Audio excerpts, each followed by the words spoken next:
Oh, Jesus! Kate, I don't want to alarm you, but Cthulhu is coming from your bed.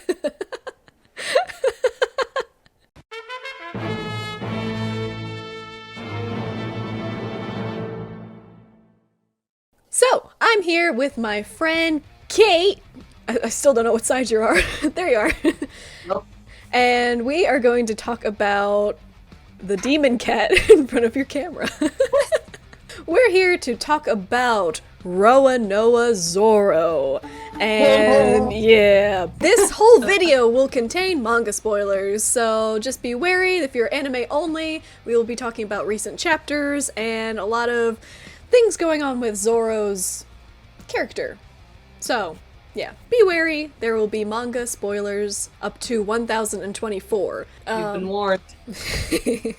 But yeah, we've both been into One Piece for a few years now, maybe like 3-4 years, give or take. I remember when you had restarted the series. I know you had watched when you were a kid. I had no idea what One Piece was until about 4 whatever years ago, when Isaac fully forced me to sit down and watch it. Thank God he did, because look at us now. But yeah, I remember I was still in Texas when we restarted the series for you to watch it, like from the beginning, one full go. And Zoro caught your attention from the very beginning, didn't he? You bet he did. He did. Yep, especially with that anime intro with like the rock music, as his face is all like covered in shadow and he just looks up to the camera. Ooh, that's pretty sexy for me to say so myself, you know. Yeah, you may. Oh yeah, I may. You may Good talk stuff. about my husbando like that. In general, this series is about the Straw Hats, dedicating just an appreciation video to them to see where they started, how they've come through the series, where they are now, and what their future looks like. So we're gonna do that with Zoro now, similar to what I did with Luffy in the previous video. We're gonna go through the order of them joining the crew. So of course we're gonna do Usopp next, so stay tuned for that and subscribe. And leave a like. But yeah, this one is dedicated to our beloved Roronoa Zoro, and I could not think of a better person to represent the fan base than you.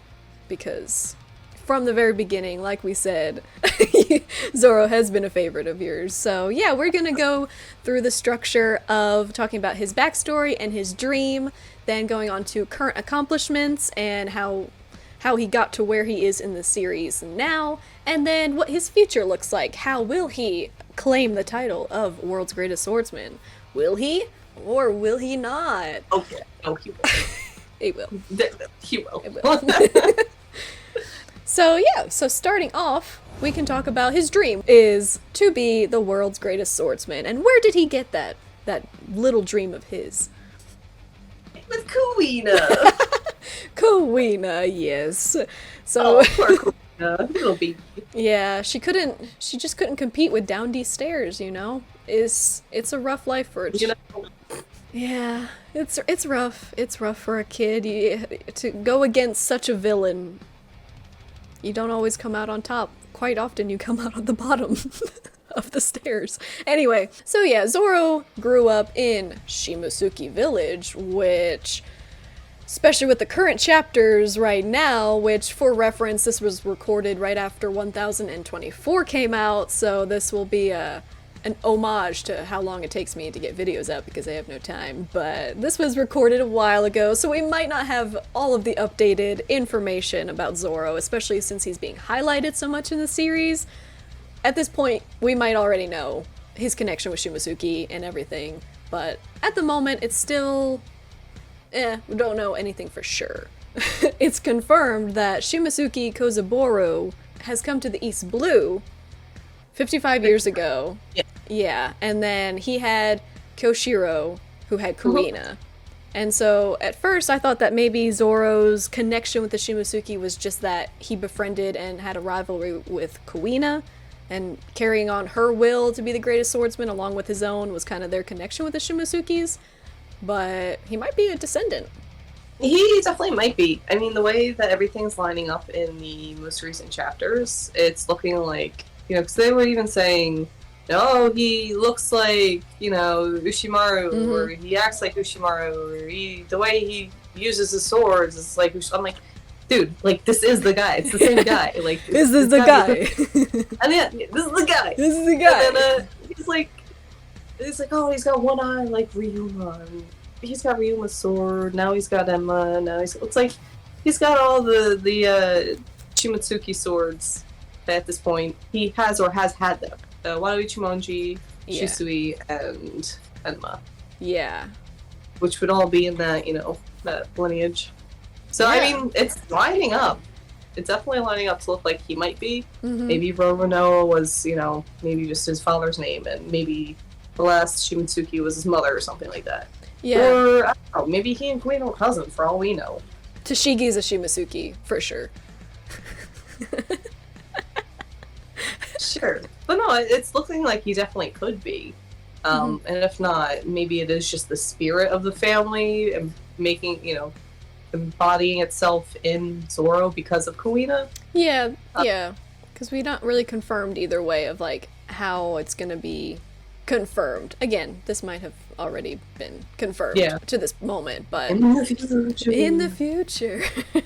Yeah, and just, like, briefly on Kuina and her whole part of it, I really felt for her, like, being a woman and, like, not being able to take on the dojo, but that was, like, the feudal Japan thing. But, like, Koshiro was just such a dick about it, so it sucks that she passed away, but I guess it was fitting that Zoro took on their dream for her.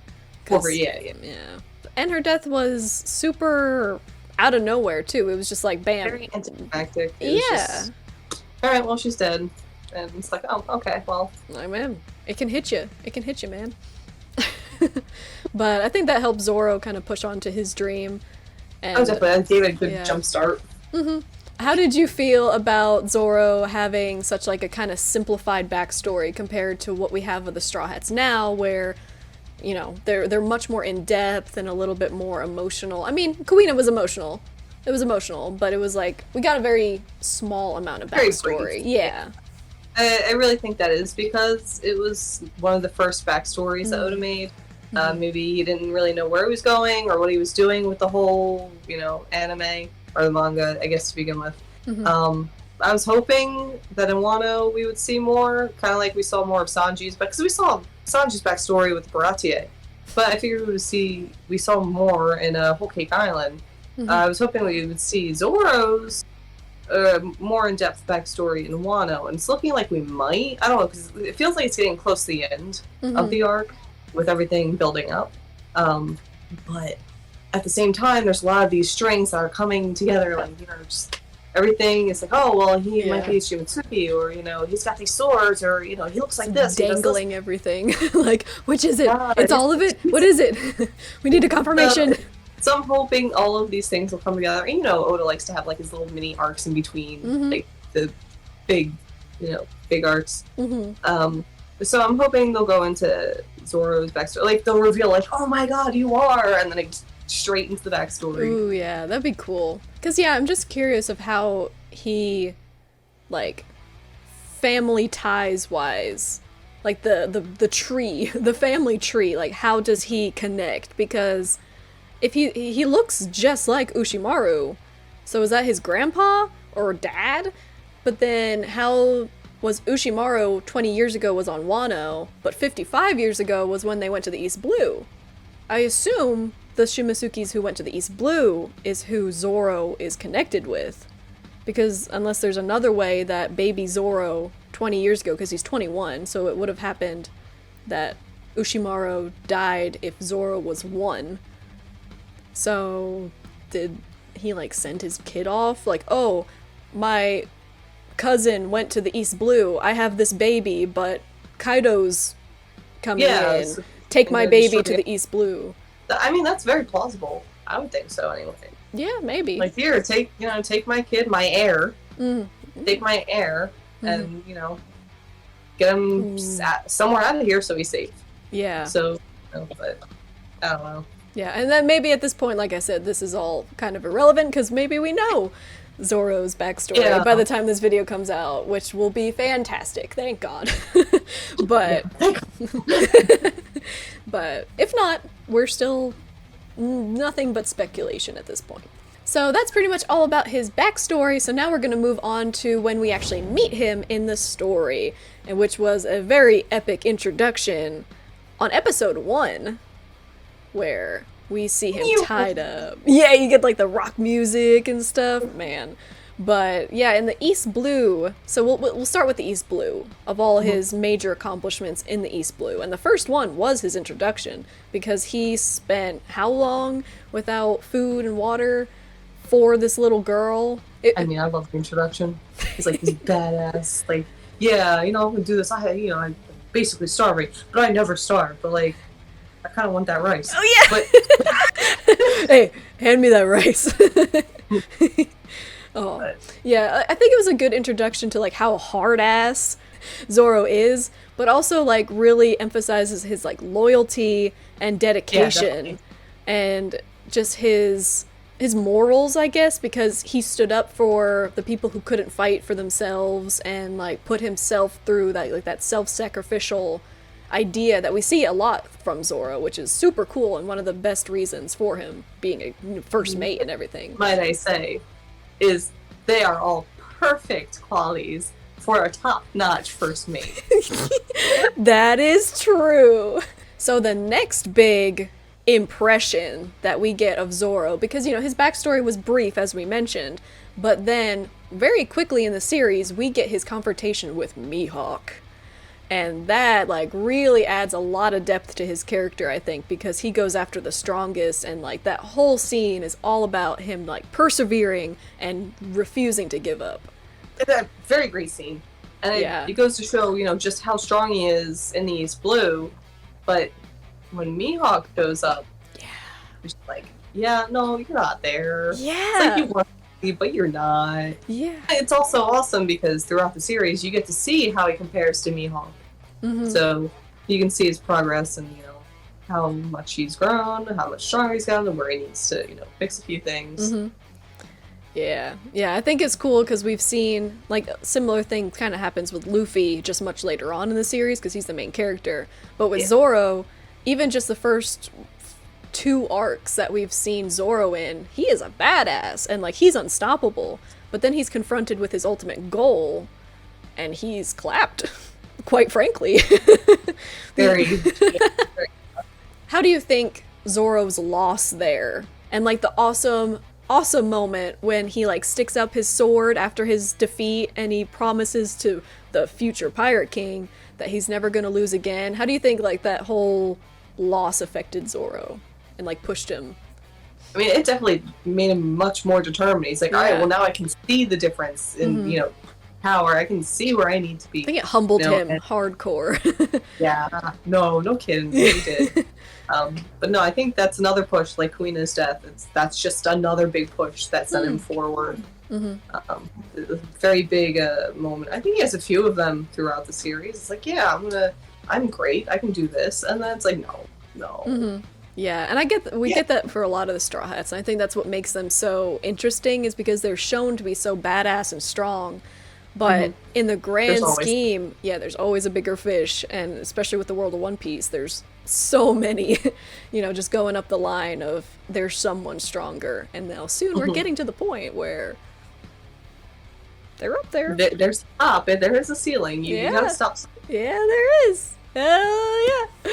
And I think we're pretty much there. Yeah, getting to the end game now. All the other stuff is like pretty standard stuff, because then he went with Luffy along to Arlong Park with the rest of the Straw Hats. Although, like, his relationship with a lot of the Straw Hats is really interesting, too. Especially with Sanji.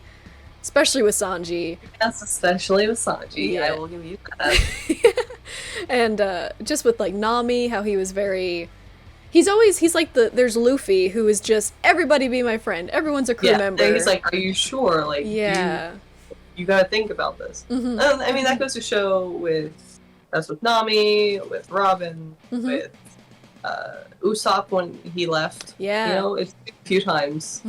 He's very level-headed, very, you know, like, are you sure? Because once you make this decision, like, if I don't agree with it, I'm leaving, man. Yeah, he puts his foot down with a lot of things that Luffy should, but doesn't, because he's so carefree, and that's what we love about Luffy, but Luffy definitely needs someone exactly like Zoro, and so he fits that position very well with his personality and his like doubts, you know, like his realism.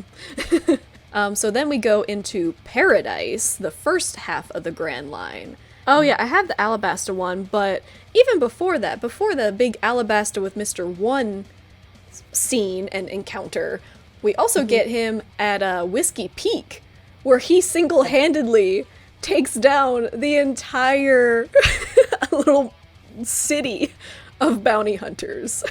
Yeah, he's just that good. Yeah, he is. Yes. But yeah, we see that Zoro is not messing around. Like, besides the whole Mihawk thing, there's very rare that we really see Zoro struggling. But one of those parts, in the early series at least, is against Mr. One. But we get a huge breakthrough with his swordsmanship in that part too, because then he's able to cut steel, which he's not been able to before. And that definitely makes a difference throughout the whole series, man. But that's like the first baby step. Like I was saying before, he's got all these, you know, monumental moments where it's just like Kuina's death. Then, you know, we were just talking, it was Mihawk. Then there's Mr. One. Like, there are these things that are like, they're obstacles. I mean, honestly, they're just obstacles. Yeah. And he overcomes them and uses them to jet forward. Like, because and it's interesting because like a lot of the obstacles he usually overcomes with pure strength, but it's cool because Mihawk, there's a dichotomy there because he doesn't overcome that obstacle with strength. He overcomes that with just his like willpower. Because if it wasn't for his willpower and like determination, Mihawk never would have acknowledged him as a possible opponent or anyone worthy. So in that case, it wasn't just pure strength, it was that. So we get there's a lot of different sides to Zoro. What? He probably also would have died, man, if it wasn't for his... Yeah. He probably still should have died. That moment when like Arlong rips off his his bandages, and he's just like, bam! Cut in half, basically. Damn. Mr. One, he figures out, like, you know, the vibrations and the rhythms. Yeah, that's what I was just gonna get to, is like he totally starts to understand true swordsmanship then. Yeah, because he like cuts the leaf, or he goes to like, he puts his sword at the leaf, but he does not cut it, but then he cuts steel. What are your thoughts on Mr. One saying, well, so are you gonna cut diamonds next? Foreshadowing?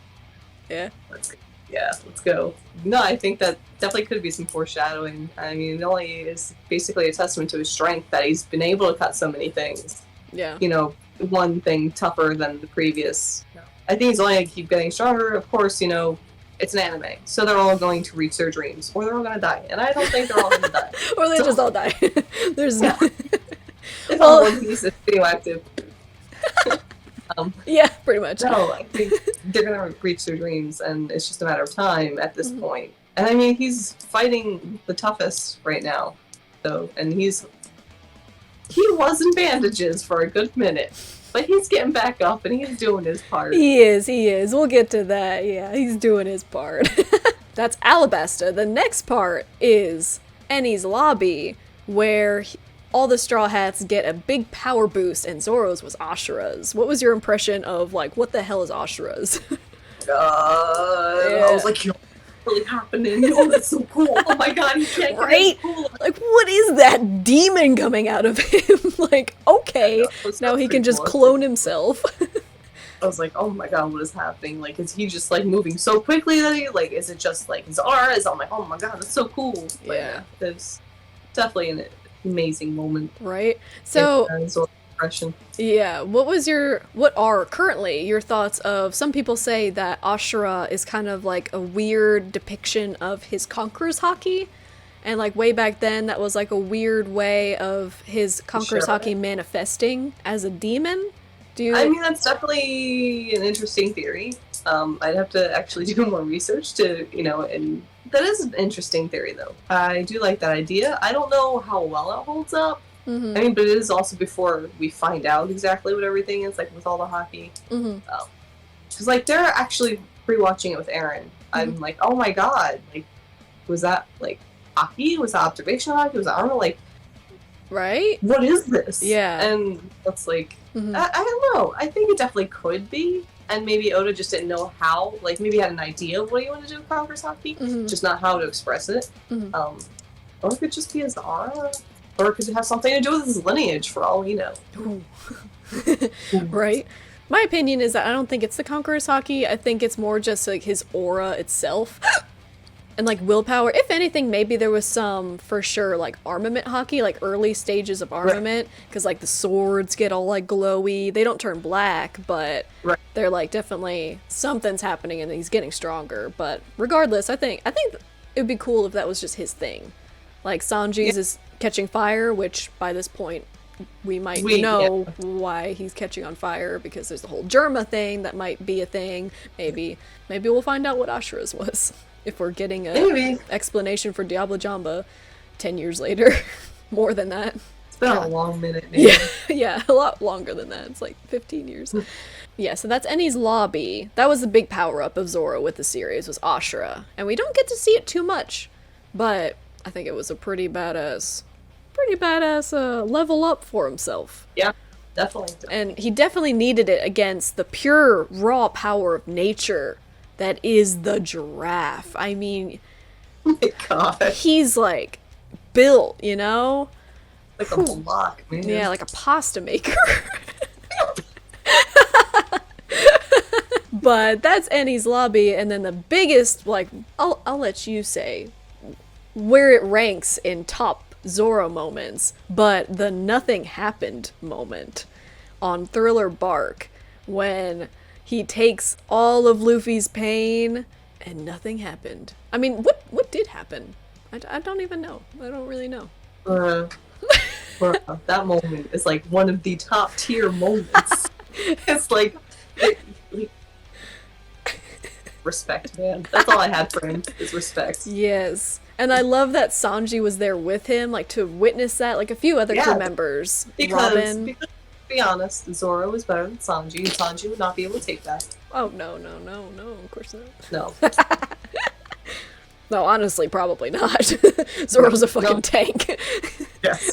He took all of his own damage and then all of Luffy's damage, which I don't know if you saw Luffy, but he takes a lot of damage. That's a lot of damage. Yeah, with Zoro and everything, the nothing happened moment where he's just standing there with like a torn shirt, blood dripping down his face, everything. He's like barely conscious. Is he even conscious? I don't even know. What did that mean to you that he did that for Luffy? I mean, it definitely shows his loyalty. Like, clear, flat, straight out. It shows how strong he is, how tough he is. Because, I mean, of course, he's horribly beaten up after it. Oh, yeah. But, like, he can deal with what Luffy's dealing with. It just shows, how kind of a scale as to where they are. Like, you can see, of course, Luffy's the toughest on the crew because... Let's hear that agenda. Let's hear that agenda. Zoro's as strong as Luffy. Zoro, at that point, can withstand that amount of pain. Yeah. Of course, he can't keep doing anything because he's kind of either as he is or he's kaput. He's just... Yeah, he was feeling that all the way into Sabaody. That was one of the reasons that he couldn't fight against any of the pacifistas or the admirals. I mean, he did fight against them, but he was at a great disadvantage at that moment. Yeah. Yeah.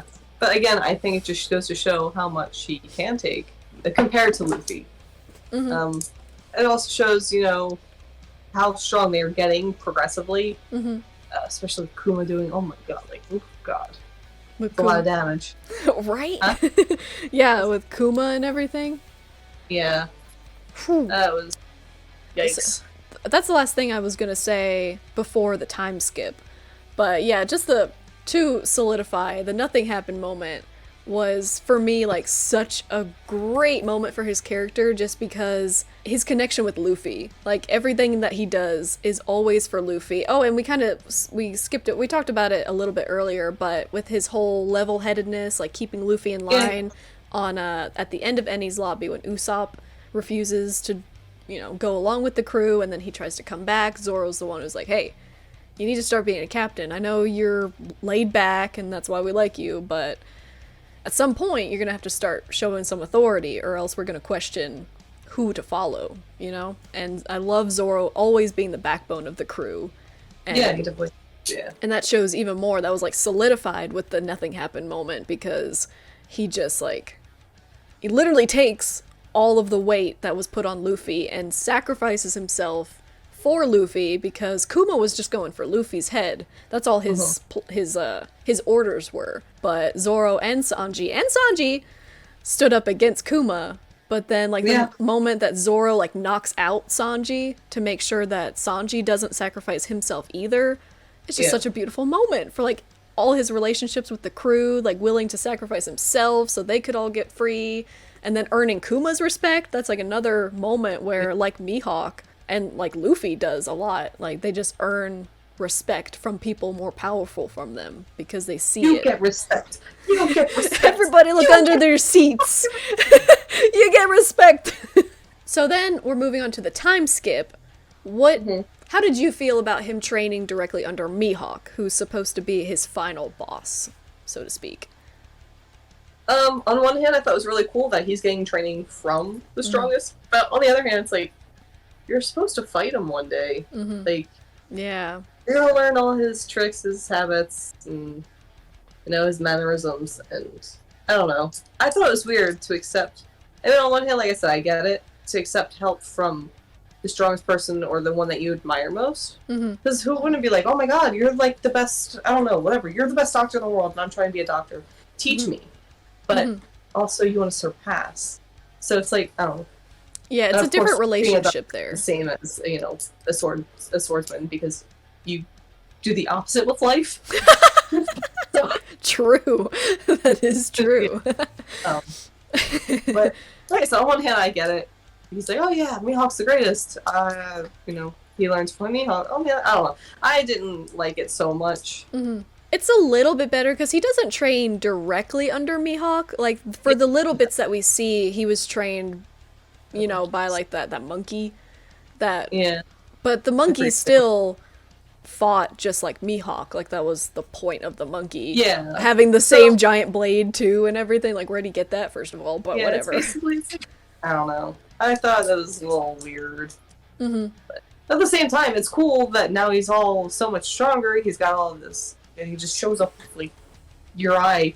And it's like, what's happening? And then it's like, why is his eye closed? Why is it a scar? Did some mishap? Did something happen? Did they do something intentionally? Is he hiding something? But, so, do you think he got that scar in training, or is it like a self-infliction, similar to like Fujitora, who cut his own eyes to, like, you know, save himself from the awful view of the world type of thing? I mean, obviously he didn't do that, but... I don't think it'd be like Fujitora, because it would have to be both eyes so you can focus on anything. I think it was either in training or after training, like, oh, you did so great, maybe it's a gift for all we know, or it could just be like, oh, no, I cut my eye, like, I don't know. A gift in what way? Like, if there's, like, some key to... I mean, Mihawk's got some pretty special eyes, man. Like, he's got Hawkeye, he's Hawkeye Mihawk. Hawkeye Mihawk, the man, the myth, the legend. And yeah, we're seeing the recurring theme of left eyes with, like, Ryuma. That was the first we saw of that. Yeah. So, and we saw, there's a, I don't know if you saw it, but I mentioned it in one of my videos that there's a moment when Onimaru on the bridge was fighting with Zoro. He reminisces about Shusui and Ryuma and the importance of both of them to Wano country, and we get a little snippet of Ryuma fighting the dragon, which was from like the Monsters short, which you should read that if you haven't. It's by Oda before he wrote One Piece. It's just like a one chapter, 30 pages maybe. Like it's pretty long, but it depicts Ryuma in his early years and how he gained like the myth of, or the legend of cutting the myth, the legend, all of it. How he cut the dragon's head and where that stemmed from. And Oda came out and said that even though it was unrelated to One Piece at the time, is canon, and that Ryuma is the Ryuma in the story. Oh, wow. So he like tied all that together, and so you can see Ryuma in his early days. But my point is, although Ryuma back then had both of his eyes still, there's a scene in One Piece where they go flash back to that scene with Ryuma, and his left eye flashes. Right as he's like going to cut, he has a left eye flash, which Zoro has sometimes, so I'm just saying, he's got the Sharingan, what's Naruto? I mean, even with Ashura, I think his left eye turns red. I don't know if it was. Yeah, it does. So maybe there's something going on there. Yeah. You know, no big theories? It's possible. Maybe it has something to do with some type of observation hockey. One of my early theories was that it was like a method to like reduce depth perception. Yeah. Because if you get rid of depth perception, then it's like signifying that he can cut anything no matter how far it is. So it's like that type of swordsmanship, like it doesn't matter where you are, I will cut you. Right. I don't know if that's what it's gonna be, but that's his eye. So yeah, I don't have any like super intricate theories of his eye. I think there's significance to it. I don't think it's hiding a power. Maybe the significance is just to tie in to Ryuma. And maybe that's it. Just the aesthetic to draw that connection even closer, which I'd be fine with that. But yeah, that's it. And did you like his overall new design with the time skip? Because there was a lot of people who didn't like Frankie's, and some people didn't like Usopp's or Chopper's, but I think Zoro had an upgrade. I enjoyed. Yeah, no, I think he did. I mean, I will always love his original getup. Yeah. This is the OG. OG. But no, I did like his outfit afterwards. I think it was nice. It was different, but he still got that green aesthetic. You know, yep. He still got the belly warmer. You know, still sticking with that samurai. Yeah, the Harambe. No, I like it. No. Yeah, the Harambe. That's what it's called, right? Haramaki. Yeah, that's what I said. So now we're diving into the New World proper, where his first big accomplishment, he defeated Hody. He was the first one to defeat Hody, and I think that was like the perfect starting point of the New World, especially with Zoro, because like, you know, he's pretty strong after the time skip. Yeah. And and the fact that it's Hody underwater too just blows my mind. I was rewatching that scene and I was just like, bruh. This dude took on a strong fishman. I mean, it's Hody, but this dude took a strong fishman on underwater. I mean, so did Sanji though, so I mean, you know, we'll have to see, you know, but yeah, that was the Hody. That was the first introduction to who the fuck Zoro is now, because he's coming for you and he's gonna fucking slice you. And because then we go over to Punk Hazard, the official New World, and he cuts a fucking dragon head off. After that, I was just so hype. Right? He just slices a freaking dragon. What is this guy? Who is this man? Like, what did this man do during this time skip? Right? Like, yeah, that training paid off. He cuts the head off the dragon on Punk Hazard, cuts Hody, a fishman, underwater. Like, so far, these first two arcs are going hard. After the whole dragon thing, then he does the whole Monet scene, which that is like probably my top 5 Zoro moments. 100% top moment for him, because where he's just intimidating her with his pure presence, his pure existence. She's just like, shit. and he cuts a Logia without even needing armament hockey. Like, I don't know what more you need from a man, but but yeah, he just scares her shitless, and that is like a super awesome scene. The anime does that really well. But then we move on to Dressrosa, where still Zoro's yet to be really challenged, and Pika is still not that challenge. Yeah, what'd you think about Pika's fight? His voice, man. His voice. Seriously. Even Zoro laughs at it. When Luffy starts laughing at it, he goes like... Luffy's like, see, even you're laughing. That's great. I mean, he's definitely a massive being, and he comes off as like, oh, wow, you won't be able to do anything to that. But then it's like, it's Zoro. Yeah. Yeah, it was more about just like narrowing where Pika was. It wasn't about strength at all. Like Zoro clapped him full armament body. He didn't have a chance. It was just about like, oh, now you're in this rock. Okay. Oh, look, you moved to that rock. Are we done yet?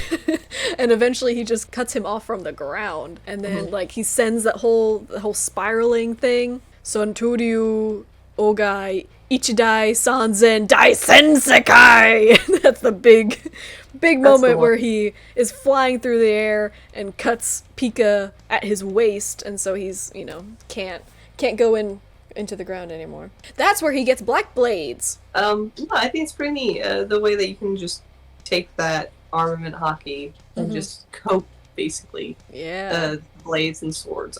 And it just makes his already powerful sword techniques that much more powerful. Right? Yeah. I remember that first moment is like, oh my god, wait, we saw this with Mihawk. He turned it into black blades. All of his swords are black blades, because Shusui was already a black blade. But he turns his other ones into it too. Soon enough, they're going to be permanent ones. That's the mark of a true swordsman. I bet he's going to turn Enma into a black blade. We can talk about that later, though. Yeah. Oh, yeah. The dude that when he was given Enma, whoever it was that gave him Enma was like, yeah, it never reached full black blade ranking. Maybe someday. Okay. Yeah. Okay.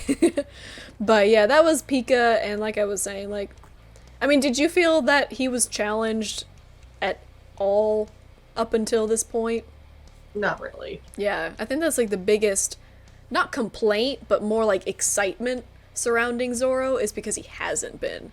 We haven't seen, up to that point at least, his full capabilities, because yeah, like, he seemed on par with Luffy throughout a lot of the time skip, because he just wasn't getting those opponents, and we weren't seeing where that ceiling was for him. Right. Yeah, so, damn, he was... Damn! There was a lot that I felt Zoro had hiding that he just didn't need to pull out yet. We see that now in Wano. Yes, we do. Yeah, we do. We see that he is going ham. And how was your reaction when Zoro was able to go to the rooftop and participate in the famous roof piece? The roof piece. Yes. Like, yeah. like, Yeah. that's it. Straight up. There he goes. It just keeps getting better and better and better and better. More exciting, more thrilling, more like, oh my god, like, I really think he's gonna do something with Zaisu. Because at this point, I think. How do you feel about Sanji having a bigger bounty than Zoro? Sanji's... I'm sorry? Oh, I think I vaguely remember that. I purged it from my memory, man. I was like, no, this can't happen. This can't be happening. Sanji has a 330 million berry bounty, while Zoro has a measly 320 million berry bounty. How does that... Do you think that represents their strengths pretty accurately, or I think the government made a mistake. Oh yeah? Or they just really want Sanji because, German and all that, and John's just like, nah. Yeah, he does have the Vince Smoke name on him, but I think Zoro is yet to know that Sanji has a bigger bounty than him. I feel like all hell would break loose. Oh yeah, yeah. Can you speculate? I can't even begin to speculate what Zoro's bounty is going to be at the end of Wano.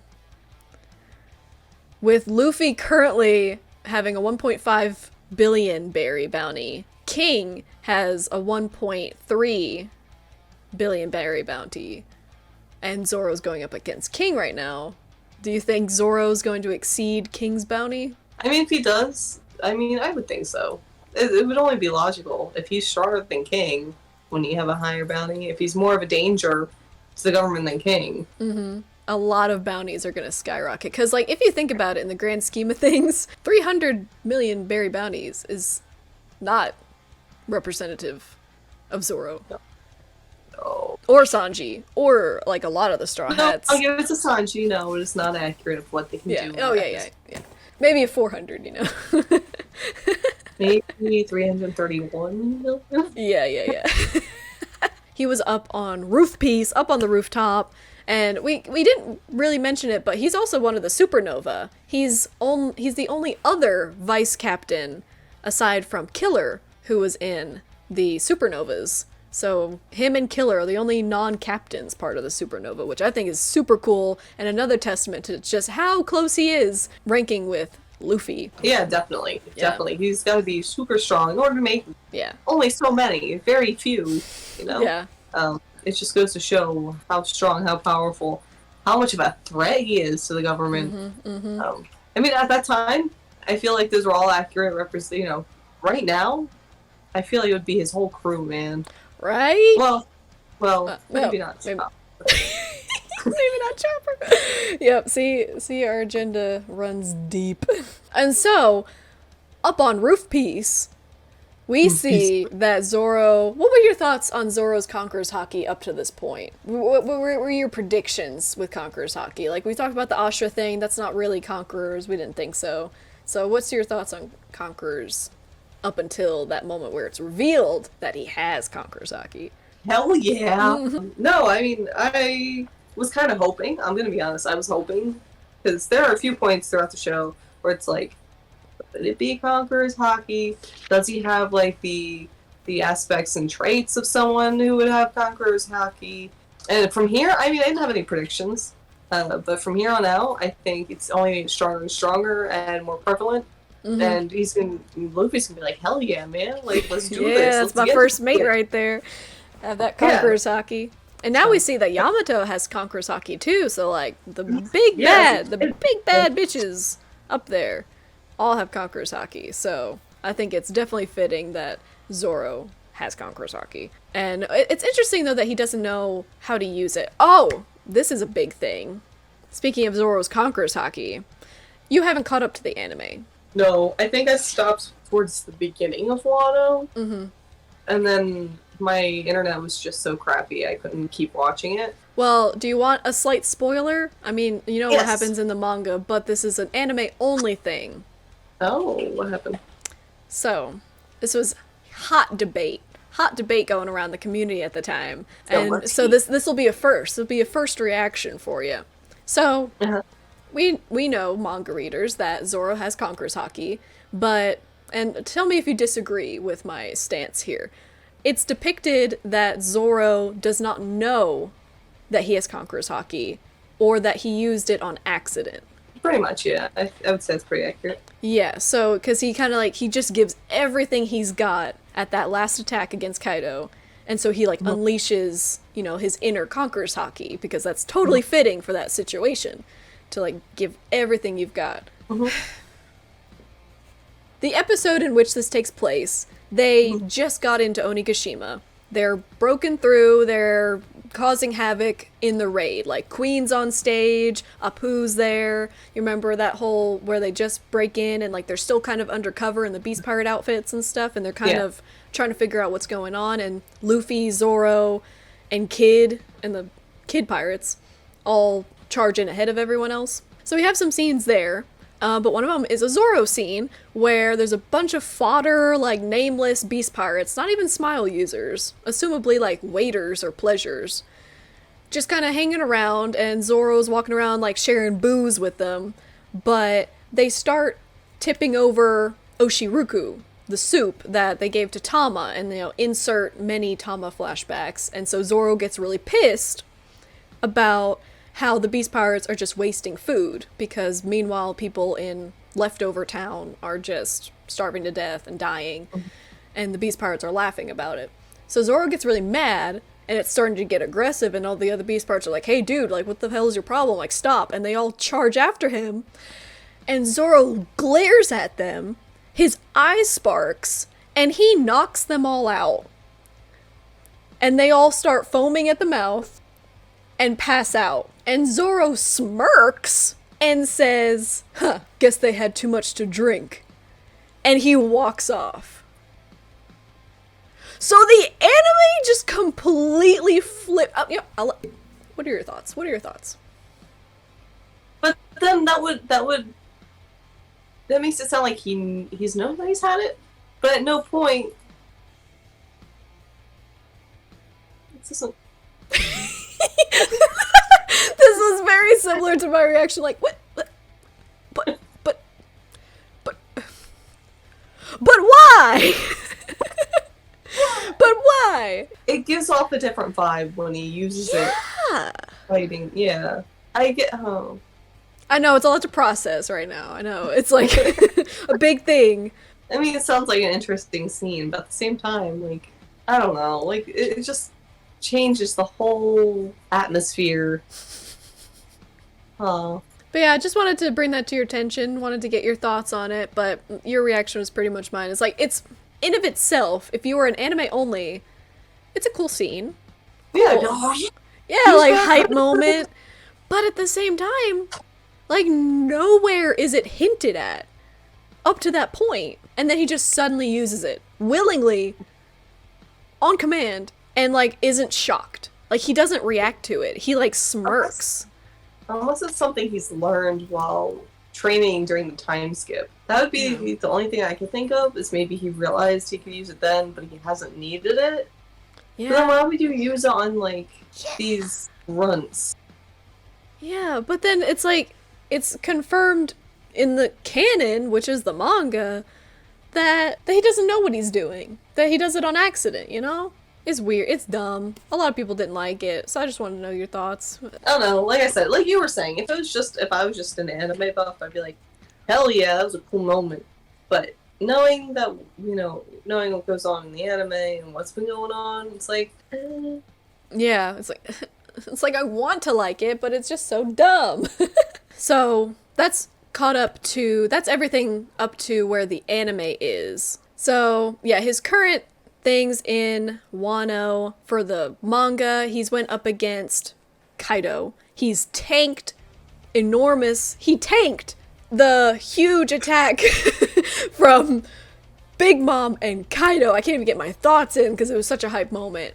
He himself, and like, Law was able to like switch him out so he didn't die, but he was able for that moment, however short it was, to tank the Big Mom and Kaido combo attack. And the dude was still standing, not for long after that, but he did his final attack with like the Conqueror's Hockey and everything. Like, what's your overall impression, besides hype, of everything that Zoro's done on the rooftop? Because of all the Straw Hats, besides Luffy, he has exceeded, I think, expectations. He has risen to the occasion of of fighting Yonkos. So what are your thoughts on that? Like, starting from where he came from to where he's at now, just like, oh, I'm gonna be the strongest swordsman in the world, and then Mihawk's like, psh. And now he's like, no, I got this. You wanna come at me? Come at me. That is like, Zoro in 5 seconds. That's all we need. And again, it's another obstacle, another testament to how strong he's gotten. Mm-hmm. So we have all these moments throughout every single arc.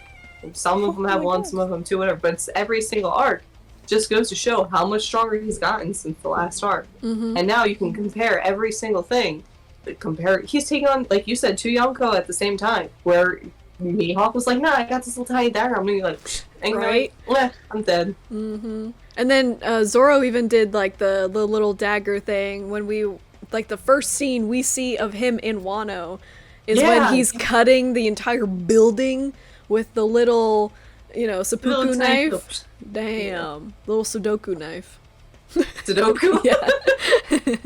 I like it. But yeah, he has been going feat after feat. So, Zoro currently is super strong, and he has done some amazing things in Wano.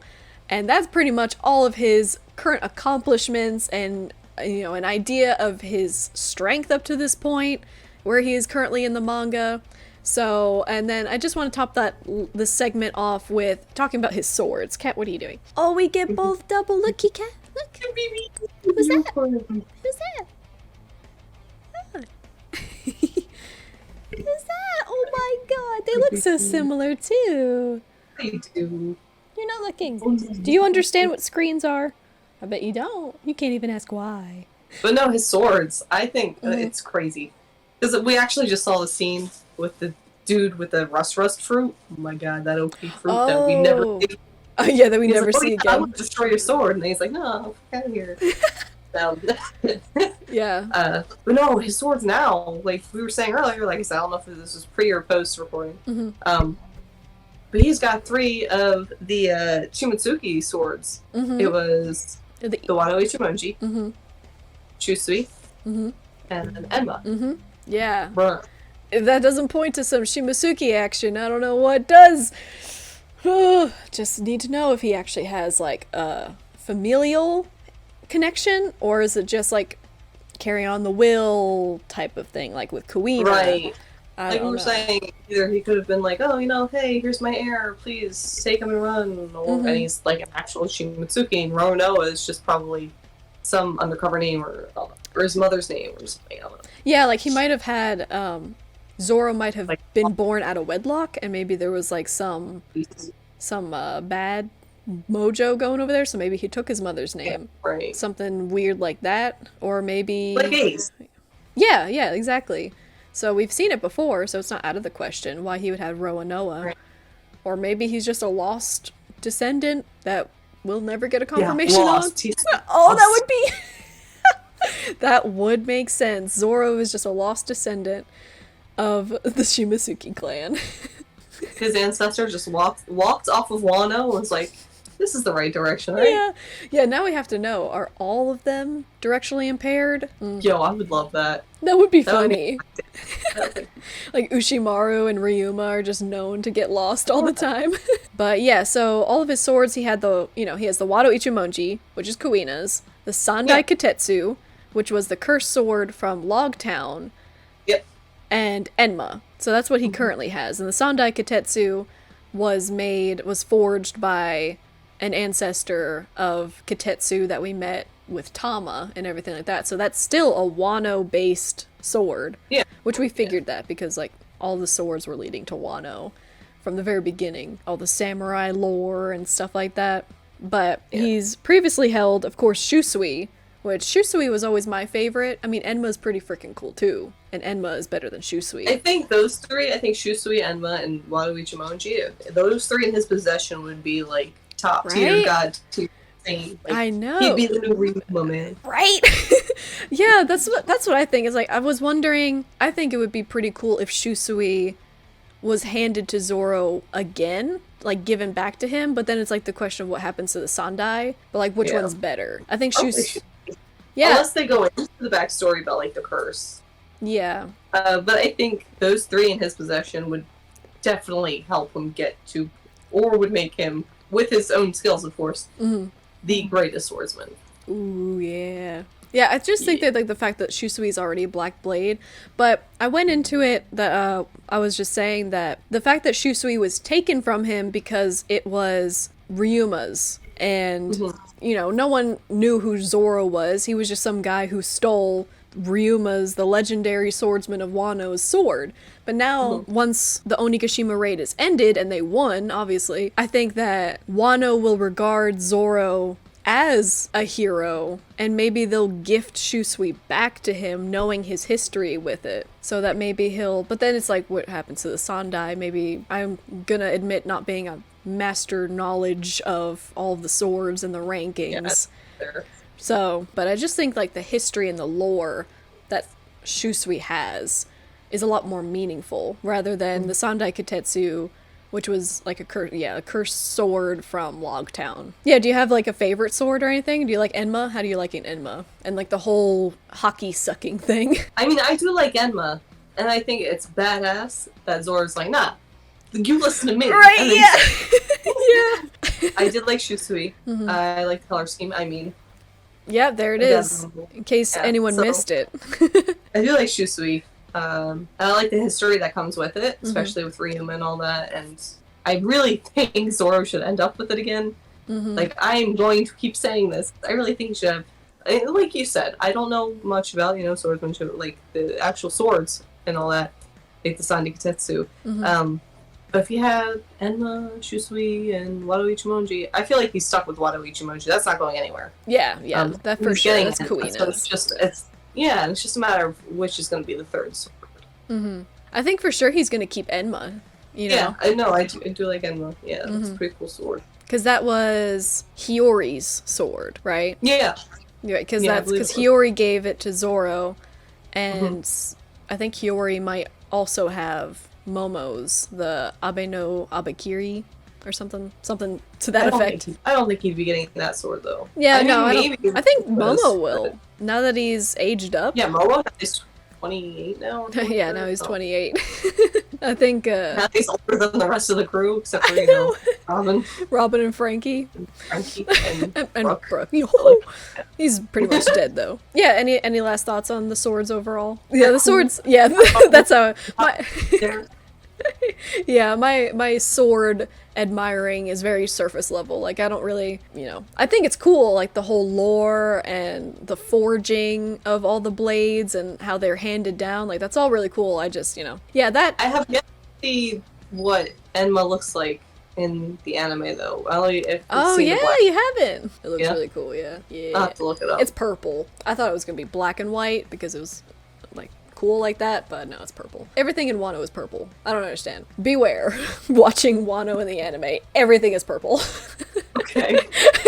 But yeah, that pretty much wraps up his current accomplishments and everything like that. Yeah, so that wraps up the segment of his current accomplishments and his current strength, where he is currently in the series, which is he's strong. And he's just recently, for the first time, really hit his ceiling, and that ceiling was high. Taking on 2 Yonko. Ooh, all that stuff. Everything with Roof Piece, and now he's fighting King. Now he's got those little furry cocaine medicines, so now he's gonna be up and fighting again. So he broke out of the bandages, and that awesome end panel a few chapters ago where Zoro and Sanji are like going against King and Queen, that end panel there where they're both back in the fight. Ooh. So now we're going to be going on to, and this is more just like speculation, so it's probably not going to be that long. Now we'll be talking about Zoro's future and what you think will be his place at the end of Wano and then at the end of the series. So let's start with Wano. First, most important question to start off with. ZKK? What? ZKK? Zucked? What? There's a mass following of the ZKK gang. Zoro kills Kaido. Zoro will be the one to kill Kaido, not Luffy. A lot of people are behind that because he's a dragon, samurai. What are your thoughts? ZKK? I mean, just upon hearing this, I think that's a cool ass idea. But Yeah. go along with, the way that the anime has been going. Luffy's always taken on the strongest one, and so far it looks like it is Kaido. And if this arc does have like some backstory as to, Zoro's background and all that, and there's more info, and we're like, oh yeah, you're definitely related, and Kaido's ancestors, defeated your ancestor, whatever. If they go into his backstory, I think he has a better shot of having that ZKK ending. That would be really neat, like you said, with the samurai and the dragon. But I haven't thought about that yet. ZKK? I like the idea. I would love it. It would be really cool. But then who would Luffy fight? I mean, Well, people are thinking that like maybe they'll both fight him and then Zoro will just get like the last blow. Or that would be Luffy, like that. if anything, if I was going to be on the ZKK gang, I think it would be more like Luffy isn't known to kill people. He hasn't on purpose. Luffy hasn't been known yet. Yeah, he hasn't been known to kill people on purpose. At least the main villains. So if anything, I think it might be, if Zoro does kill Kaido, it'll be a moment where Luffy knocks down Kaido and he's down and out. Like, the fight is finished. Luffy wins. Zoro. Kaido's not getting back up. But then, like, Zoro comes along and, like, maybe Kaido starts waking up again. He thinks that he can still go, but he's totally done. And, like, maybe he goes after Luffy when Luffy's put his guard down. A very specific situation in my head where this would make sense. And then Zoro comes along and, like, cuts his head off because... I could definitely see that. Yeah. Yeah. So it'll be like, it'll appease both parties, where Luffy does beat Kaido. Like, he beats him down, he wins in the way that Luffy does, where he doesn't kill people, he just knocks them down until they can't do anything. But then also... So then Zoro Zoro can come in and do like that final killing blow of cutting off the head of the dragon. I was just wondering what your thoughts were. Yeah. And we talked about his bounty a little bit earlier, so you think that he'll probably get an equal to or greater bounty to King of like 1.3? Yeah, that does happen, the ZKK. So it does happen. Mm-hmm. It's gonna skyrocket even more. Right? Yeah. Yonko, so. Mm-hmm. I think it would be fitting, actually, if, well, but the whole Sanji thing is just a joke that he has a higher bounty than Zoro. But if Zoro just gains 1,330,000,000, like it'll just tack on 1 billion to his bounty, that would make sense, because that would be like right around King's bounty, and it would be fit for a Yonko commander. Is Zoro Yonko commander level? Yeah. Yeah. Do you see any connection with Zoro taking Orochi's head, and maybe Orochi being like that dragon that he slays, cut us off all the heads? Because Orochi is still alive, probably. We haven't been confirmed that, but he's probably still alive, because he had one head left. I mean, if there's like some Japanese folktale about something like that, I'd be like, hell yeah, Oda's gonna do that. Yeah. But I don't know. I think that'd be a cool fight, and since he's got, the 3 swords, and, he's got, it was like some type of Hydra fruit or something like that. Yeah, he has the Orochi fruit, which is 8 heads. That would be an interesting fight. I think he would probably have the best shot, if Orochi's still alive. Mm-hmm. He would have the best shot at that. Mm-hmm. I don't think Zoro should have to deal with that, though. I feel like Orochi's so, like... Yes, because do you think that Hiyori will be, Komurasaki will be showing up at Wano? And do you think she might have a go at Orochi with the Abe no Habakiri? That's definitely possible. That would be more poetic than Zoro going after him. I think so too, yeah. Because a lot of people say Zoro, but I'm like, Momo, I think, has his hands full, literally, probably, with the entire island of Onigashima. But Hiyori, I think, is that silhouette that we saw earlier who was helping the scabbards. I don't think it's Toki, although I would like Toki. Maybe it's Toki, I don't know. But I think it's Hiyori coming to Wano, because it's coming to Onigashima, and so she might be able to take Orochi's head. But yeah, a lot of people said that Zoro, because Zoro had said when he was talking with Hiyori, with the whole thing with Toko and Yasue dying, Zoro says, like, I'm gonna kill Orochi. So a lot of people are thinking that Orochi might be killed by Zoro. But you think his hands are full with, like, King? At this point in time, I feel like that would be taking a step backwards. I feel like he would just get through King and then try to go help Luffy. Yeah. I want Zoro up on the rooftop again when Kaido comes. And Luffy's all there, like maybe Zoro, Sanji, and then like Kid and Law, maybe Killer. I think that'd be cool to have like a big group up there. I don't know, but that's not Zoro related. Unless it's like some aftermath thing where Kaido's defeated, maybe Charlotte Lin is defeated and all that, and maybe it's just like, oh, yeah, I'm still here, I'm still gonna take I am Orochi! Yeah, and it's just gonna be like, and you're done. Mm-hmm. Yeah, I would like that. That would be pretty cool. That's a good idea. Where he just kind of like offhandedly, just like, oh, you're still here? Dead. Yeah. That'd be cool. But especially after like he's able to, because who knows what's gonna happen in this battle, like this final battle. Yeah. So. Yeah, do you think he's gonna be like out for the count after the battle is over? After he's done King, you hope he's gonna go to Kaido? Because he has those medicines. And people keep warning. Yeah. It's like, after it wears off, he's gonna be like dead to the world, basically. Do you think he's gonna be able to like go up to Kaido? Yeah, I think he would go do whatever he can for Luffy. I don't know what's gonna happen, up on the rooftop. Oh my goodness, she's so cute. She's so needy. Unless after his fight with King, the medicine starts to wear off immediately. Unless they're like, no, I'm just gonna take more. But I don't know. Initial thoughts made like, he's gonna go help Luffy once he's done. Yeah, that's fair. I just hope he makes it that long, and like, because I don't know what's gonna happen at the end of Wano. Like, if a third party like Blackbeard or the Marines are gonna show up and like cause even more havoc. If Zoro's out for the count, it's gonna be a Sabaody rehash where he's too weak to do anything after his recent fights. I hope that doesn't happen.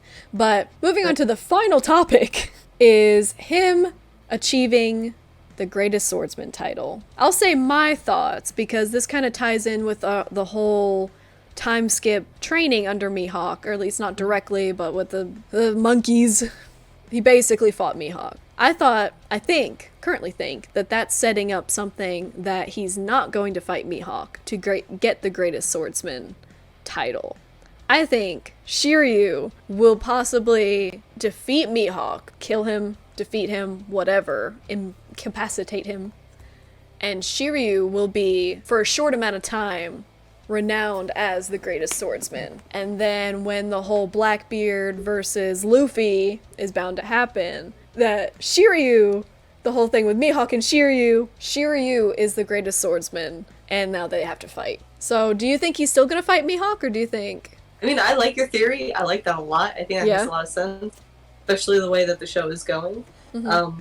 I felt the same way you did with the island and time skip. I'm like, it's kind of... I don't think he's gonna fight him again, and if he does, like, Mihawk's gotta be hiding something, like, grand. But you do make a good point. I think at this moment in time, I didn't have anything fleshed out. Like Mihawk would end up actually supporting Zoro going after Shiryu. Because not only would Zoro then be stronger than Mihawk, he'd be stronger than the dude that's stronger than Mihawk. I see, I mean, the same thing as you said, but, like, different. But, like, Mihawk will be there, too, kind of, Yeah, like, he would, like, Zoro would do the... But I like your idea better. I do.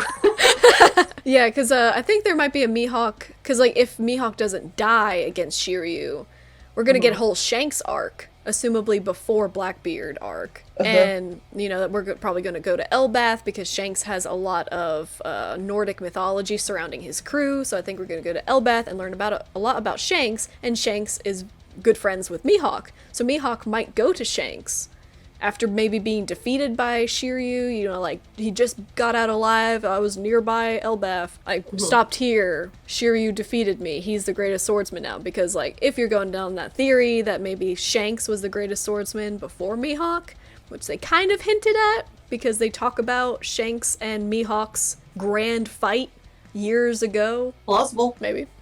So it'd be interesting that the two ex-greatest swordsmen will now meet the next greatest swordsman, Zoro, on Elbath, and then they'll, like, work together somehow to defeat Shiryu on Blackbeard's crew. I think that would be cool, because Shiryu has been shown to be a badass in, like, Impel Down and stuff. What is it? Shiryu of the Rain? Like, that's just badass. Do you think Shiryu would be a good opponent for Zoro at the end game? Yeah. I think those would be the only two that I could think of, is Mihawk and Shiryu. Yeah, that's the thing, is like, if it's not Shiryu, if it's not Mihawk, who else would it be? Yeah, there's no other real contenders. I think it's really cool if Zoro fights Shiryu because of the invisibility fruit, because then we can get kind of a similarity with Fujitora and Zoro, where Fujitora's blind swordsman, but he still knows everything around him because of his observation haki. So maybe it'll be a cool spot for Zoro to bloom his observation haki because Shiryu's invisible. So I doubt, unless there's some awakening to Shiryu's fruit where he can also be hidden from observation haki, which would just have to make Zoro like an even better swordsman, because I don't know how you fight that. If he's invisible, can't sense him, and he just slashes you all the time. Like, there's no fighting that. So I hope that observation haki will be like a good counter to that, so Zoro can just, like, close his eyes and, like, become the greatest swordsman. I think that'd be a really cool homage to Fujitora, right? But yeah, I think that's pretty much it. That's all I had, at least, for talking about Zoro. Any other, like, where do you see Zoro at the end? At the end, give me your last thoughts of Zoro Endgame One Piece. Endgame One Piece? Yeah. I mean, he's basically gonna be the greatest swordsman. Right. But maybe. Well, let's take it easy. I don't know, because if you think about it, because a lot of Luffy's crew reflects Gol Roger's crew. Really, it's just chilling on an island, and so I don't see Zoro doing that. Yeah. I feel like he'd still constantly train. He might even open his own dojo for all we know. That would be cool. And start training boys and girls. Oh, that'd be cute. Yeah. Oh, I like that. That's my theory now. Yeah. That'd be cool. So you just, like, see him opening a dojo. Do you think he would go back to the east, or, like, somewhere on the Grand Line? I mean, this is given that the end of One Piece doesn't completely reshape the world. like with the possible destruction of Reverse Mountain and stuff like that, but like in his retirement years. He would probably go back to the East Blue. Yeah, I think, especially with it named Shimotsuki Village, if he ever finds out. I think he would go back to Shimotsuki Village. Mm-hmm. Be nice. Maybe visit Kuina's grave. My heart. I mean, because he's trying to become the strongest swordsman for her, or in her stead. So he would definitely pay his respects, go back, probably do something in her honor. Yeah. Yeah, I think all the Straw Hats definitely have to go back to where they came from, but I think kind of like take over the dojo. I don't know, because I don't know if he would want to stay with Luffy at that point. It would depend. Luffy might die at the end of the series. I mean, I don't want to say it, but he might pull a Gold Roger where he kind of like goes out with a bang. I think if Luffy lives, he might actually just stay on the crew. If Luffy disbands or dies, then I think he would go back to Shimotsuki Village. I think he would go back to the village. Either he would continue getting stronger and stronger, or he'd retire. Well, not retire, but retire from being a pirate. Yeah, I think that would be nice too. But okay, yeah, well, that's our final thoughts, because I'm the same with you for my thoughts on Zoro, is like, yeah, maybe, I really like the dojo idea where he would do like boys and girls, like in Kuina's stead, and especially if it's confirmed that he is a Shimotsuki, then going back to Shimotsuki Village and taking over the dojo like Koshiro wanted Kuina. Well, Kuina wanted to overtake the dojo, but he didn't want to give it because she was a woman. So maybe if Zoro goes and takes over the dojo, that would make sense, and it would still honor Kuina in that way. So I think that would be a nice thing, and he'd just be like a chill Rayleigh, kind of like just drinking booze, like, get your form up, kid. Get better. No, don't use 3 swords. I tried that. Or like everyone, because we saw on the little cover page that all of the little kids at the dojo are recreating Zoro's style. It was in one of the cover pages where they taped their eyes shut and are all doing 3-sword style. So I think that's really cute. That maybe that'll be on the end game. I mean, it's too sad to think about what'll happen at the end of One Piece, man. So we'll just what? Come on. But yeah, that wraps it all up. Thanks again. Thanks for sticking with me for this long video about Zoro, but I'm sure people will appreciate it. I love Zoro. This long video will honor Zoro the way he's meant to be honored, because there's a lot of shit going on. Hopefully I can get this out soon. And then next we're going to be talking about Usopp. God D. Usopp. Yep. And maybe we'll just find out where Sniper King is. It's in your heart. That's Sniper Island. That's logically, wouldn't he be on Sniper Island? Oh shit. I think you got something there. But yeah, so yeah, again, this is Kate, my friend from high school, longtime One Piece friend and fellow cosplayer. We went to a lot of conventions together, so leave a like if you enjoyed anything she had to say or what I had to say, or if you like Zoro, because if you don't like Zoro, then you should dislike this video.